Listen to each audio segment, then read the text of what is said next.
Hello, and welcome back to my review of books.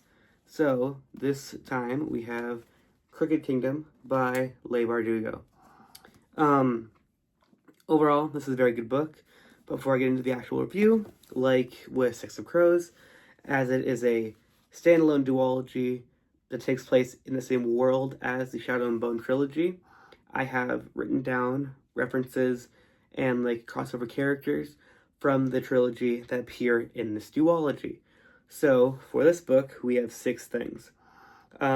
We hear from, in the first chapter, we hear that King Nikolai has been handing out pardons to other Grisha that were part of the Darklings um, army against the Radkin throne, just handing out pardons to help rebuild and recreate the Second Army. We hear talk about Genya, who is one of the Grisha Triumvirate and is an incredibly high up and important Grisha. She is said to be greatly skilled with poison, which was seen and shown in the original trilogy, but which just now talked about. We have David, who is another one of the Grisha Triumvirate, is said to be an extremely skilled creator and inventor of weapons, which was also shown in the original trilogy, and it's just now being talked about again. Genya could have been either a heartrender or a fabricator, which is incredibly interesting for Grisha overall, because that shows how similar their powers and how much overlap there are between the different factions and categories of Grisha. Being able to, a heartrender and fabricator are you always were shown as very different, but the fact that Genya could have been either of those things shows how closely tied all of the Grisha's powers are.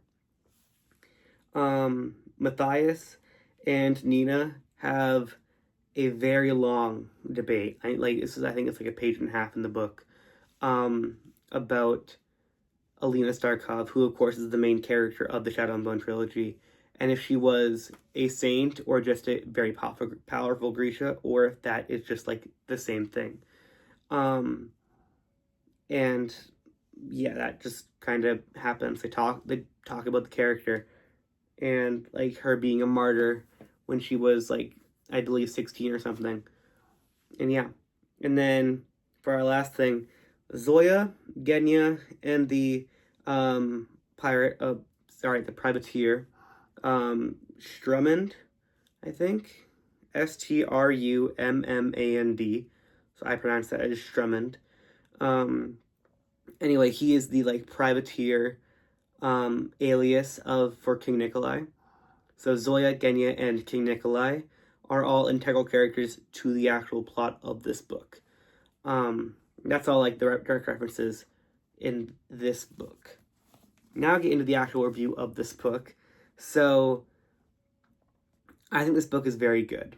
I think its characters are I think the main 6 of this duology of Kaz, Brecker, Inej Gaffa, Jesper Fahey, Nina Zenik, Matthias Helver, and Wylan Vanek are some of the best written characters I have read in any book series ever.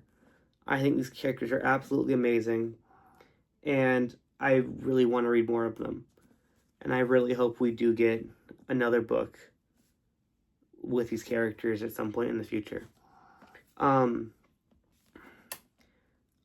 These characters are just very interesting. I think this book, in terms of ranking, I think I have to put it above Six of Crows, because this book dives into detail into the interpersonal relationships of all the characters. I think a lot deeper than the first one. Especially with characters like Wylan, who did not get a perspective at all in the first book. We get his perspective a lot in this book. And I think with the whole book being set strictly in the city of Ketterdam is not a hindrance in the slightest. I think that helps flesh out and helps with the world building and makes the city feel more realistic because of how in-depth it is and how fleshed out the city is, because that's the location of the entire book. They don't leave the city at all. So it's like, it is the location, which is why it's so detailed and so in-depthly fleshed out, which helps it feel not necessarily realistic, but helps you be more immersed in the story. And then we get like so much with Kaz. Kaz has a lot of character growth. I think all the characters have a lot of growth. I plan in the future to at some point also go back and like fully analyze the books. I don't want to just like talk about and spoil everything necessarily, just like my review and my thoughts. Overall, I think this book is very, very good. In the overall ranking, I have to put it, I think, first right now. I think it just edges out Six of Crows because we get the Wylan perspective and we get to see all six crows. And unlike the first book, Six of Crows being about one big heist, that being like getting Queel out of the ice court, this book is so many like little mini heists that all kind of culminate together. You have the opening heist at the lawyer's, like Cornelius Smeat's house. You have a heist to get the Wylan stepmom. You have like all these different heists all happening at once, and there are so many more players. I think a line from Hunger Games was really all I kept thinking about the entirety of this book. That is not necessarily triggered from Hunger Games, but I swear I know it from, is moves and counter moves, which is something that President Snow says, and Plutarch Heavensbee, I believe, actually might say that to Snow in at least the movie of Hunger Games Catching Fire. And I think that's just an amazing line, but we're not talking about that right now. But that's all I could think about for this book. It's Kaz Brekker and Jan Van Eyck just doing moves and counter moves. Jan takes Inej, Kaz takes Alls. That's what the whole thing is, and it's amazing. The psychology of these characters and the in-depthness of these characters genuinely are some of the best written characters I have ever read in any book series ever. Even the characters I've seen like in other media. I think these characters are better than some, like, more in-depth than I feel like people in real life even are. These characters are absolutely amazing, and I desperately want more of them. Which of course I have not read the books that take place after this, but I am aware that Nina is one of the main characters in the next duology, so I know we'll get more of her. Of course, as anybody who's read the book knows, we will not be getting more Matthias, as he does die in this book. Although personally, I think there might be, I feel like there's going to be a way around that or something. I don't know. His death is very sudden and unexpected, which I get. I understand that is the point, because the whole point is these characters are teenagers. They are not the best they can possibly be. That is the whole point why the assassin Dunyasha is introduced in this book in the first place. Is so that you can show that Inej, while Inej is amazing at being the wraith and like sneaking around and doing all these kind of things, she is not the best. She ends up winning against Dunyasha later on, but that's because that's after she already got beat very badly by Dunyasha before. And I get that the whole point is to show that these characters, while being incredibly good, especially when they're working all together, and that they can accomplish a lot of what they want to do, they are still all teenagers.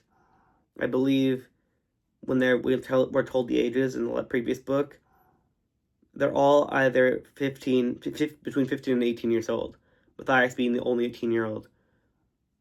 So they are all still children. I think this is maybe I think it's a week later. So it's the same age. So Matthias being the oldest and dying, it is sudden, but that is kind of the point. I understand that. We don't really get to see a lot of the characters' reactions. We get to see their immediate reactions. We don't get to see their, like, emotional impacts later on. Because I think he dies in chapter 40, like 39 or 40. And then there's only 45 chapters of the entire book. So we get to see, like, their immediate, like, sadness and grief.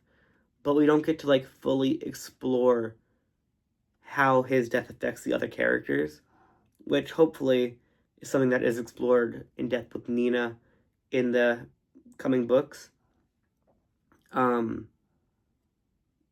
But I think overall this book is absolutely amazing. I cannot recommend it enough to anybody who likes any sort of like fantasy or heist or like very character driven story. I feel like you would like this book. I don't I don't really know who would not like this. I can't think of anyone who would not find this book engaging unless you're someone who like only reads like nonfiction. Then you wouldn't like it because it's a fiction book. But anyone who reads any fiction like of any kind, I feel like you would enjoy this, whether that be mystery and action and adventure, a heist book, character driven books, any sort of thing. I feel this is good. This could work for anybody. But I think this book is amazing. Unfortunately I wanted to get this review up sooner. I just wanted to talk about this really quick. Unfortunately I got some water damage to the book. Not terrible. Like you can still read it, but I don't know if you can tell very well, but there is some water damage to these back pages, which is very unfortunate. I've been trying to like keep it flat and like put like other heavy books on top of it to like try to flatten it out. It's not really working. It's probably permanent damage, but it should, like, it's okay and it's still readable, so I'm not upset. I mean, I am upset, but I'm okay with it because it is still readable. It could have been a lot worse. But moving on to the next books. So for our next book, and to just kind of wrap up this review, is we have the King of Scars. This is the next duology by Leigh Bardugo. So I have not read this before. I have not read these two books before, but I do know that they follow Nikolai, Zoya, and Nina. That's all I know. Like, I know the titular King of Scars is in reference to Nikolai. So that is all I know. So I'm assuming we're going to get some of the Nina grief for Matthias. But that's all I really know. I can't think of anything that's going to happen in the book that I could think of. Hopefully we get more of the Sturmund or whatever his name is, the pirate, because I really enjoy the pirate side of Nikolai. I do think there is potential that we could see a Nej, because Inej, his indentures, everything is paid off. We know that she's going to get her boat to go be a pirate to hunt slavers. But we also know that she wants to go to Ravka and meet with, like, the royal court and everything to, like, talk about their treatment of the Suli, which is, like, her people. So I would be interested in that for sure, and hopefully we do get that, because Inej, I think, is my favorite character. I really like Inej. But yeah, that is all I have for now. Let me know in the comments if you've read those books, and if you have, then who is your favorite of the crows? And honestly, just rank all the crows in the comments for me. I'm looking for more engagement on my videos, and haven't really gotten a whole lot of comments other than just like talking about looking at the camera more and everything, which is what I'm trying to do now.